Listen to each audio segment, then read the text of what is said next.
What's going on, guys? Welcome into today's episode. I've got a great guest, Mr. Peter Roisman, a very successful surgery center developer, as well as somebody who has, packaged up and sold many companies successfully. You'll hear about some of his war stories as well. We all have those as entrepreneurs, so it's always fun to kind of see the good and the bad.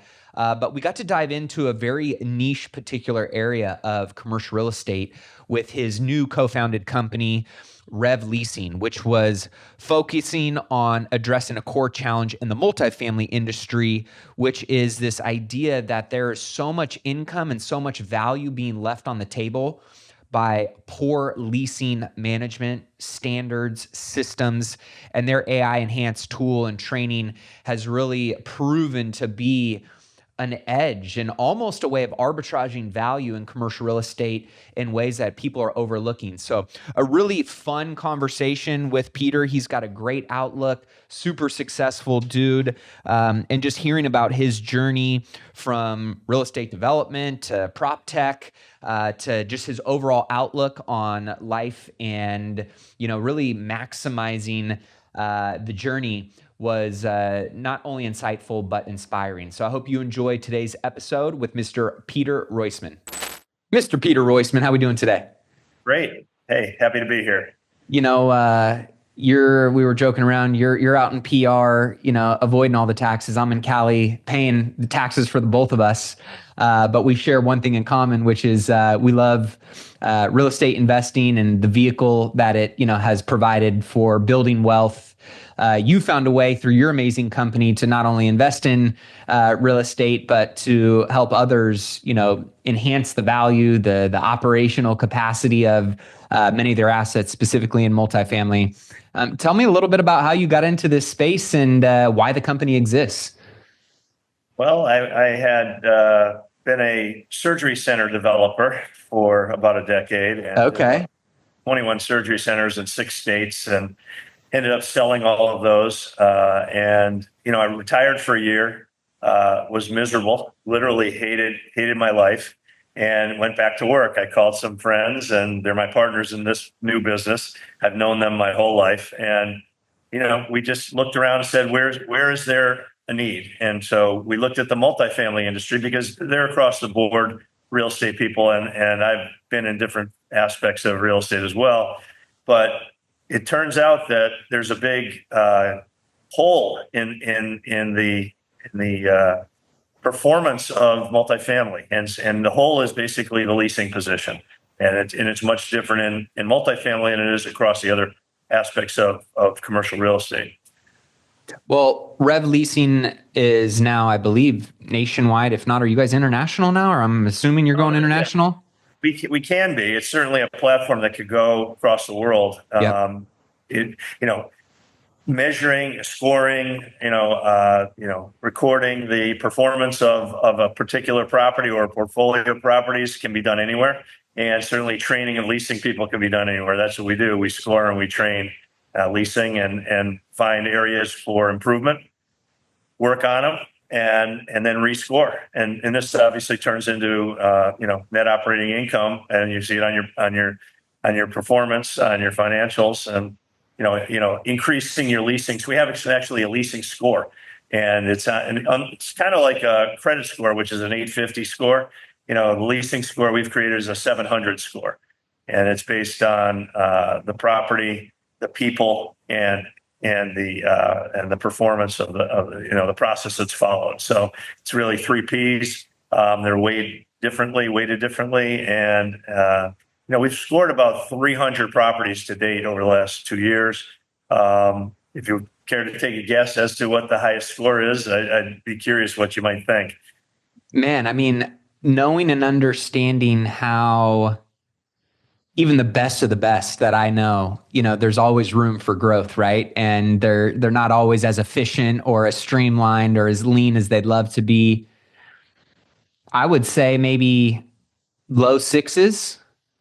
A good guess. That would have been my guess initially. And then when we actually scored, the best score of close to 300 scores right as of today is 485. Wow. So there's plenty of room. The whole point that we're making by this business is there's plenty of room for improvement.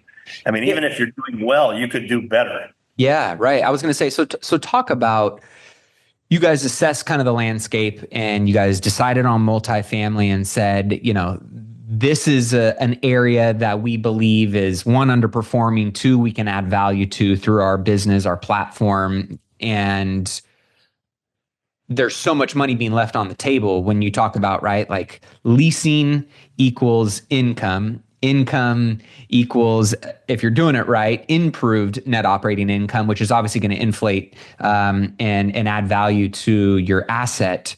So what you're telling me is, if 400 is the score that you're seeing the highest people get towards, there's still a lot of meat left on the bone when it comes to operational efficiencies that can drive income, drive value.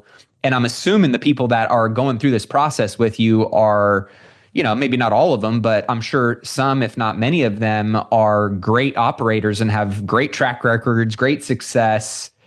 Absolutely. We're actually working on a pilot program right now. We're in the middle of it with the company that's won the online reputation award 3 of the last 4 years. So we've got a 14 property pilot going with them, and they got the highest score. They got the 485. And so when I met with the president of the company, he's a really solid guy and he's been in the business 30 years. So he knows his business.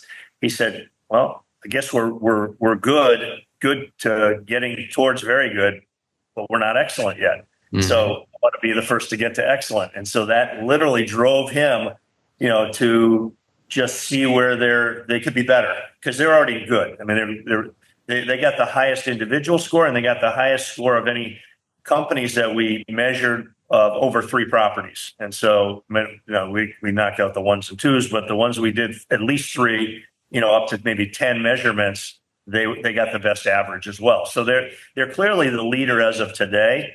But I looked at it like, I'm a sports guy, so I look at it like, Tiger Woods.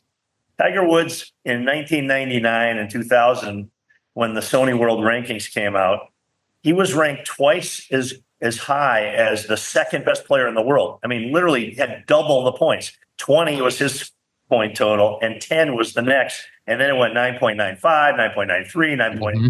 And everyone else was bunched up, and he was twice as good.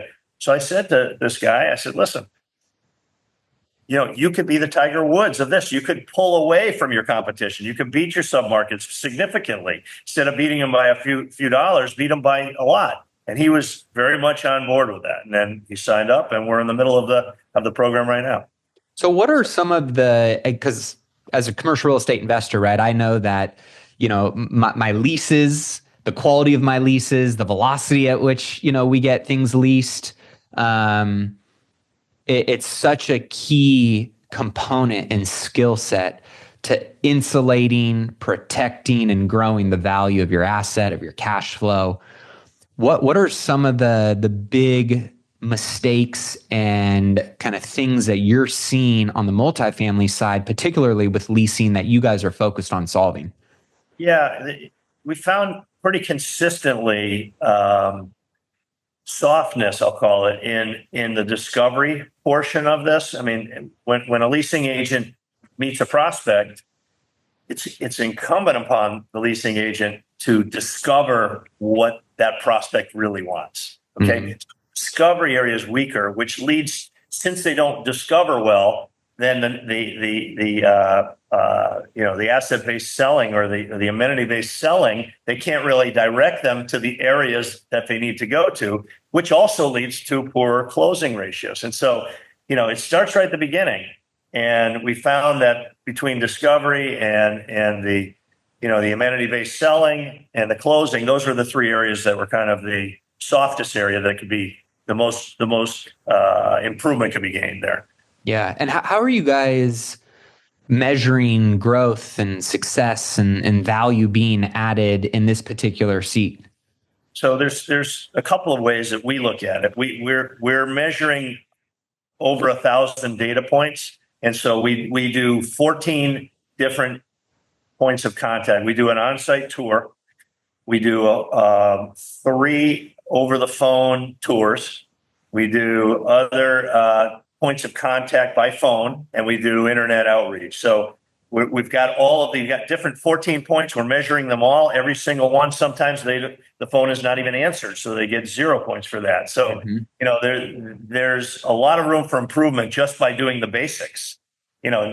Some of this is really upskilling, and some of it is just skilling, just doing the actual job, and so you'd be surprised how much of what we measure is 0 points. And that's really a lot of room for improvement right there. I mean, you don't answer the phone, you're really not moving the relationship along. Yeah. So, what do they say that, half the battle is just showing up, right? Half the battle is just answering the call and, talking to somebody.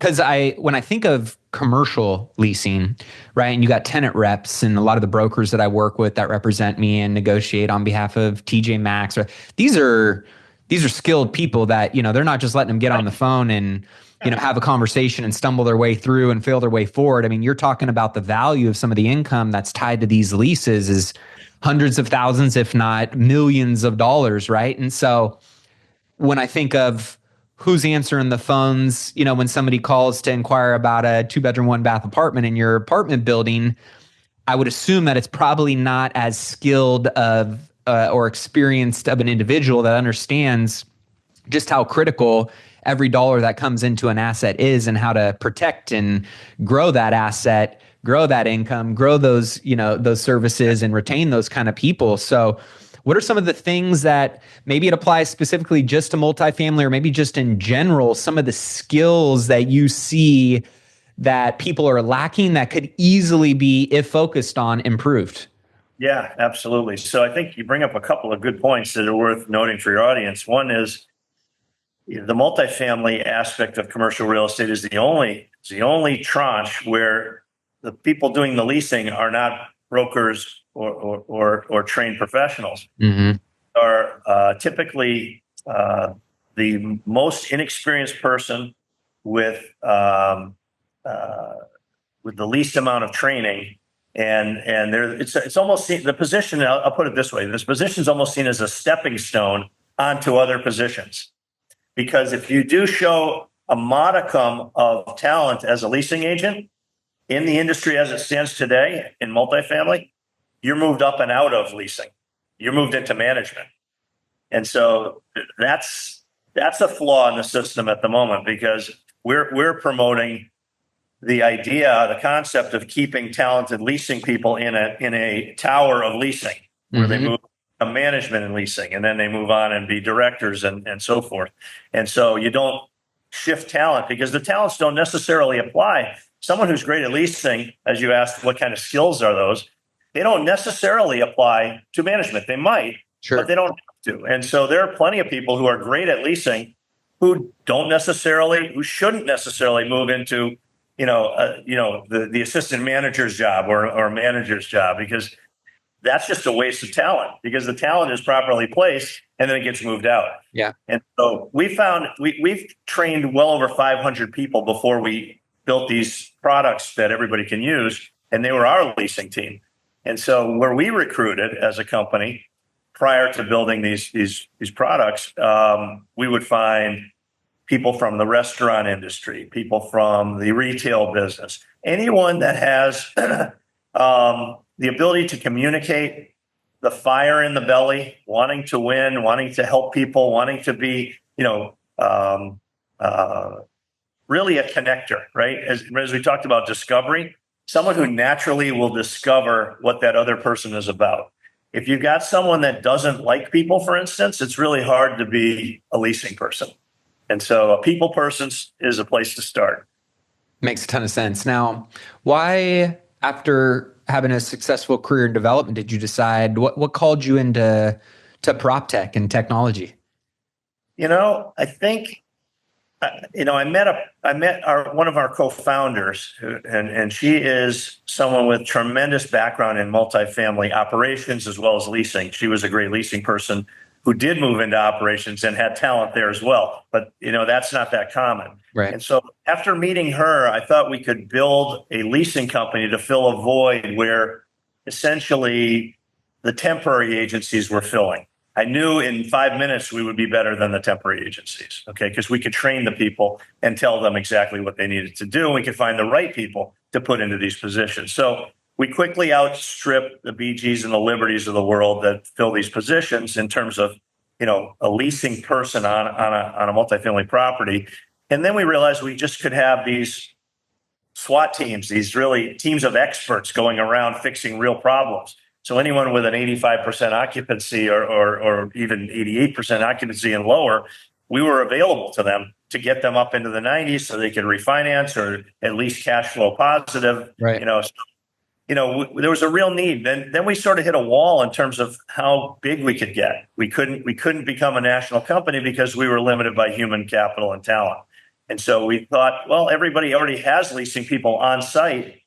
Wouldn't it be better just to help those people get better? If they're good, help them become very good. If they're very good, help them become excellent. And so we thought we could put our knowledge and our training into effect and just grow the company and become something that everybody could use and learn on their own. How are you guys integrating AI? I know it's obviously getting incorporated into almost every business model. At least every smart business owner is looking at it and finding ways to incorporate it. Obviously, being in Proptech and the space that you're playing in, I'm assuming you guys are using it at a high level. What does that look like for you guys in your business?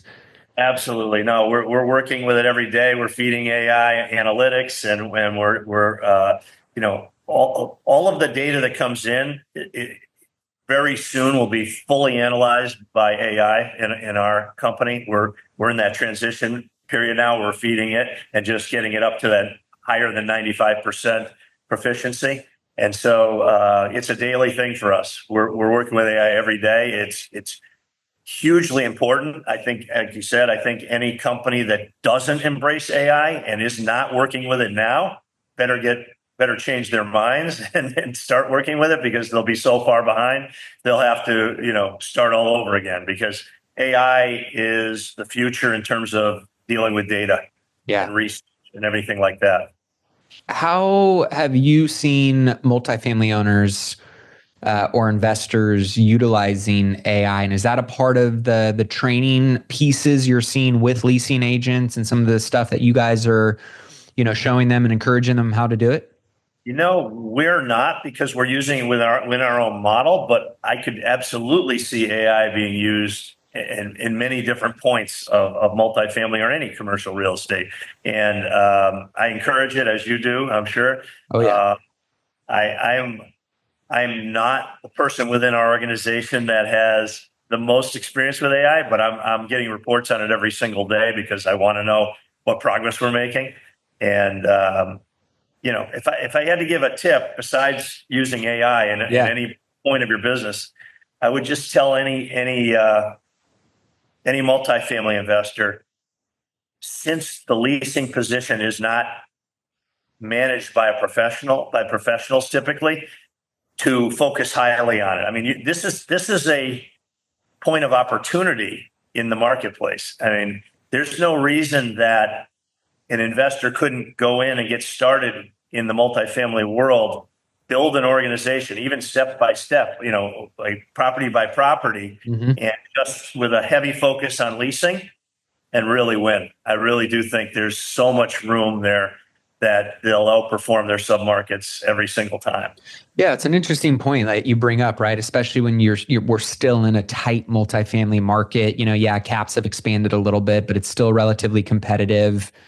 Maybe rents have plateaued in certain markets, but they're still holding relatively strong. It's hard to find the arbitrage, in the current market right now, with a lot of the various, headwinds and factors in the market. And what I'm hearing you say is the leasing vertical within a business operation of multifamily can potentially be the arbitrage if you understand how to move the needle from a 200 score to a 400 score, or 4 to 4 or 500, right? And I'm just curious, like, what do you think from your research and the experience, that you guys have seen so much data, is somewhat of the difference maker for leasing teams to go from 85 to 90+% occupancy, or, to drive more leads on the top of funnel on acquisition, and then their conversions going up and maybe retention is going up. Like,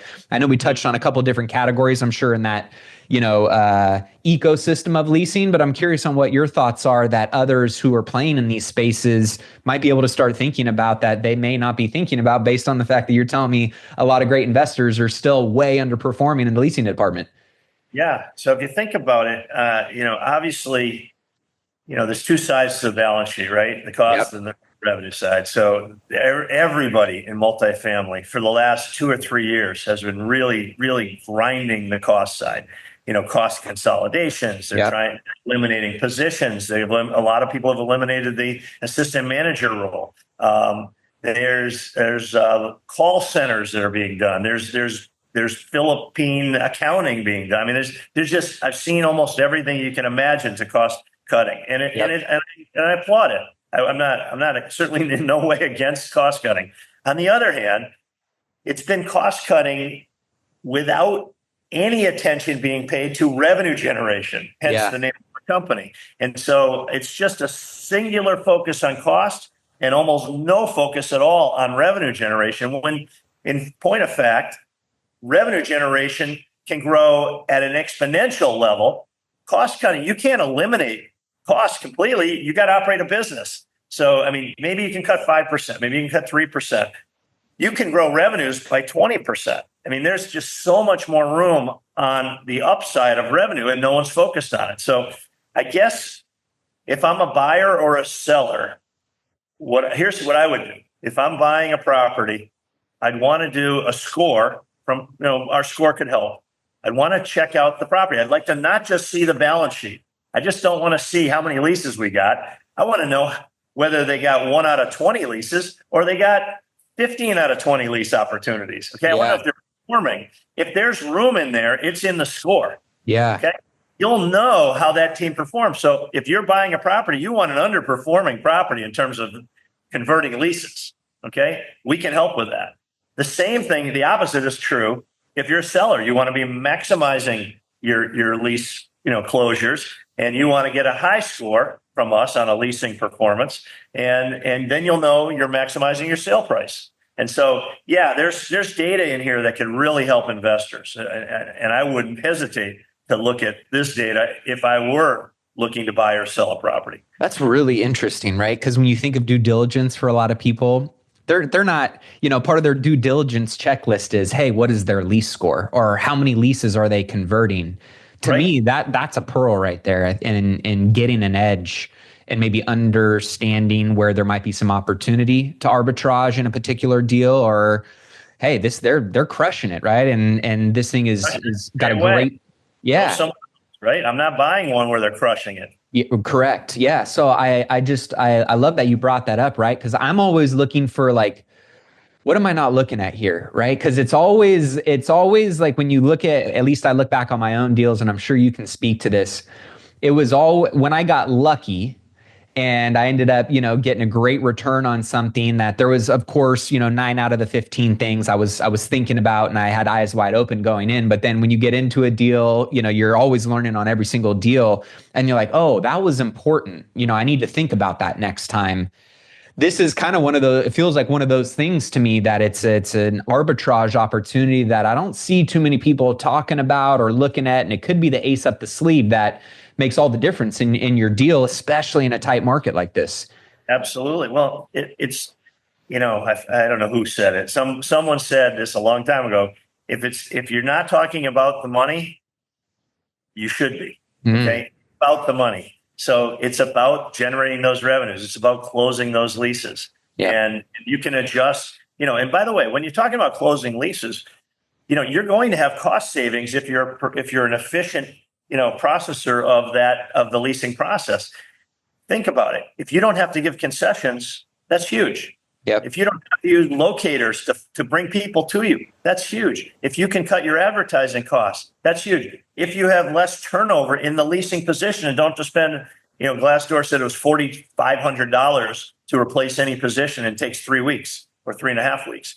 You don't have to spend that money. There's a lot of cost efficiencies, which you'd think the bean counters that have been really focused on this side of the business really exclusively would realize performing better on the revenue side will save you costs. Yeah, 100%. So what's the big vision and focus for what you guys are building at the company? Is it get to a certain number of subscribers and revenue and exit? Is this a legacy play for you guys? Like as an entrepreneur, as a business owner, what's your vision and what you guys are working towards and building right now? Great question. I tend to get bored about every 10 years of my career. So I tend to try to do something different. I've been doing this for 6.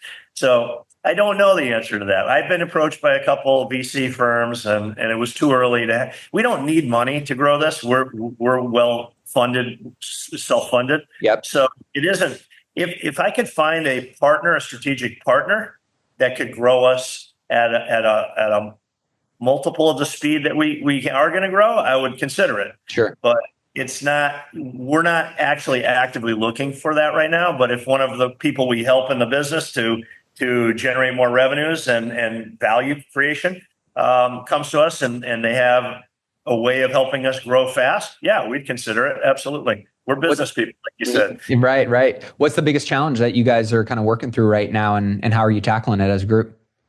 I think getting the message out is, people have been thinking cost, and nobody's thinking revenue. And so this kind of a discussion is helpful if someone hears it and tries it and it works. Great. That's why we're talking, I think. Yeah. It's not my end and your end. You're trying to get information out into the marketplace. 100%. What is driving you as an individual to want to keep building and growing, right? I mean, I think you mentioned you got bored, you were miserable, not building, you didn't have a mission that you were on. I know a lot of entrepreneurs and business owners feel that way. Obviously, you've, amassed great wealth and success. So I'm curious, like, what's your definition of wealth and why are you still playing the game? I think clearly it's wealth creation. Obviously it'd be disingenuous to say that's not a factor here. Sure. But I started my first business when I was 23. And so, I've been doing this a long time and I've sold many businesses and I've been involved in, I've had some very good and successful businesses. I've had my favorite business was one I didn't win on. And so, at the end of the day, I love to compete. I was a sports guy. I played a lot of sports. I played in college and, I love sports. I love the competition. I love finding holes in markets that could be filled, right? I love to find something that people are just missing.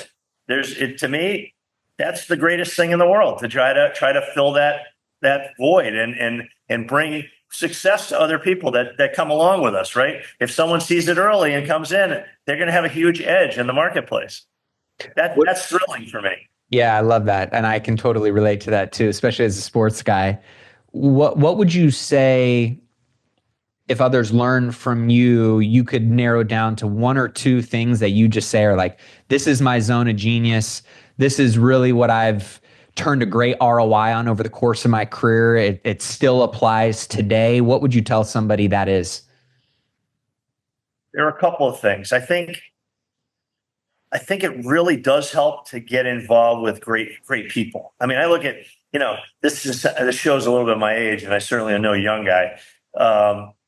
But Ronald Reagan, I never thought was an extremely bright guy. He comes from California, obviously, too. But he did a tremendous job as president. He brought down the Berlin Wall. He broke the Soviet Union. And how he did it, he had great people around him. And I do think just having really talented, thoughtful, flexible, mindful people around that's having a great team is one thing. Finding that spot in a market where there's a need and going for it. Just without fear, just going for it. That's another thing. I mean, you can't be afraid to lose. If you're going to be a big winner, you can't be afraid to lose. I'm not afraid to lose. If we lose, we lose. But, I'm in it to win. Yeah, I know. Well, I think sports, as you've mentioned a couple of times, there's been so many great analogies that I've learned through sports that apply, outside or off the field or off the court into whatever it is that you're doing in life or in business.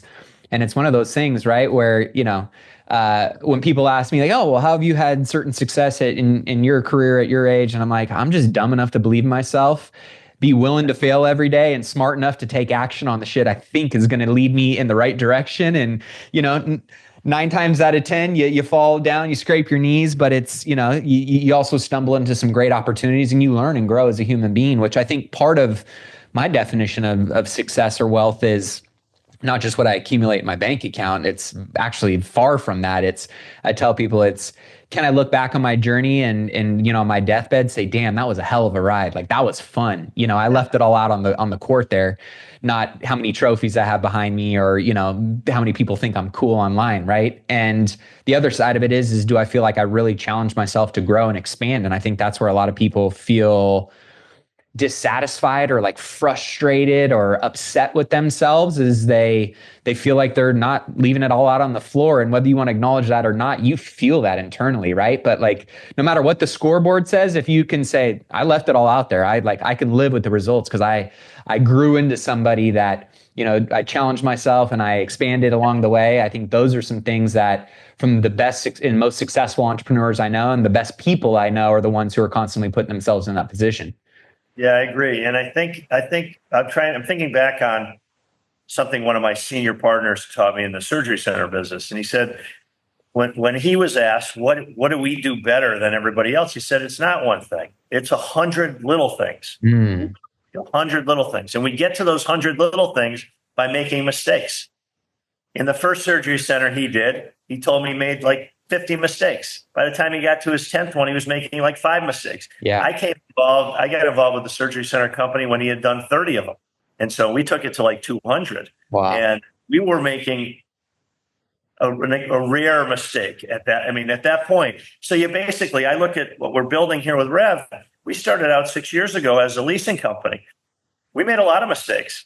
But I always think of it this way. When you make a mistake, you bounce off the wall and you get pushed back to the middle. And you don't know the straight path to where you're going, but you know where you're going. Yeah. You know the direction. You might take one step forward and you miss it 4 steps to the right, but you still took the 1 step forward. Totally. And then you bounce back to the middle. And so don't be afraid to be bouncing off the walls as you're getting down the path. Yes. I love that. Well, I know some people are in the multifamily space, want to reach out to you guys and understand and learn a little bit more about Rev Leasing, what you guys are doing, how they might be able to engage your services or learn more. What's the best place for them to do that? Yeah, RevMLC.com, multifamilyleasingcompany.com, RevMLC.com. So we'll link that up in the show notes on Peter's episode. Be sure to check that out, millionaireMindcast.com. Peter, thanks so much for coming on the show today, brother. Hey, Matt, really enjoyed it. Well, that wraps up today's episode. Thank you so much for tuning in. As always, you guys know this show would not be what it is without you, the amazing listener, the support, sharing this out with other people who can gain value from it, taking 60 seconds to leave a review. If you haven't done so already, those things mean the world to us and ultimately help us spread this message out to as many people as we possibly can to help them on their wealth building journey. If you have any particular links or resources that you're trying to track down that were mentioned in this interview, be sure to check out this episode at millionaireMindcast.com where you can find access to all that information. And of course, if you haven't checked out the Wise Investor Vault yet, be sure to head over to wiseinvestorvault.com to check out all the tools, all the resources, the checklists, the spreadsheets, the trackers, all kinds of amazing things that can help you on your wealth building journey at the wiseinvestorvault.com. If you haven't connected with me on social media yet, I'm consistently putting out more content, stories, value to help you on your wealth building journey. And one of the best and most exciting things for me on a weekly basis is getting to connect with you guys. Getting your DMs, hearing what things impacted you, what you need help with is a big way that we continue to drive the content for this show. So if we're not connected and following each other on Instagram, on social media at official Matty A, give me a like and a follow. Would love to connect with you there. And of course, don't forget to get on my deals list. If you're an accredited investor, you want to look at more deal flow. You want to see what deals I have access to, what deals I'm raising capital for. This is an exclusive list that I only put out to my accredited investor list, my Millionaire Mindcast family. So text the word deals to 844-447-1555. And with that being said, thank you again so much for supporting the show. Until next week's episode, keep investing in yourself and your wealth on your march to $1 million and beyond. Cheers.